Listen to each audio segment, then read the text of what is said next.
గుణదల వెళ్ళటం ఇది second time. First time మా మహికి 1 ఇయర్ ఉన్నప్పుడు వాడిని ఎత్తుకుని మేము వెళ్ళాము. అది కూడా మరియమ్మ తల్లి దగ్గరికే వెళ్ళాం కానీ, ఇంకా పైనున్న సిలువ దగ్గరికి వెళ్ళలేదు.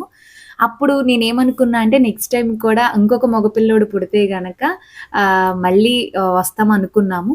అలా చింతల్లి పుట్టి 5 ఇయర్స్ అవుతుంది గానీ, మేము వెళ్ళలేదు. ఇంక అనుకోకుండా అలా వెళ్ళామనమాట. ఈసారి ఏంటి అంటే పైన సిలువ వరకు వెళ్ళాము. మెయిన్‌గా పిల్లలు వాళ్ళంతట వాళ్ళు నడిచారండి. వాళ్ళే నడిచారు. మేమేం ఎత్తుకోలేదు. సో, ఈజీగా ఇంకా వెళ్ళగలిగాము. ఇంక ఫైనల్లీ 5 ఇయర్స్ ముందు అనుకున్న మాట ఇంకా ఇలా నెరవేరింది. చాలా హ్యాపీగా అనిపించింది. చాలా ప్రశాంతంగా అనిపించింది మెయిన్‌గా. సో, ఇలాగ మా చింతల్లి చూసారా? వాడి కోసం అనుకున్నది ఇంకా వాడు కూడా అలా పక్కన ఉండి క్యాండిల్ వెలిగించాడు. ఇంక అదలా అయిపోయింది. అనుకున్నది నెరవేరిపోయిందనమాట. ఇంతకి మీరు ఎప్పుడైనా గుందలు వెళ్లారా? వెళ్తే కామెంట్ బాక్స్‌లో చెప్పండి. మరిన్ని ఇలాంటి వీడియోస్ కోసం సబ్స్క్రైబ్.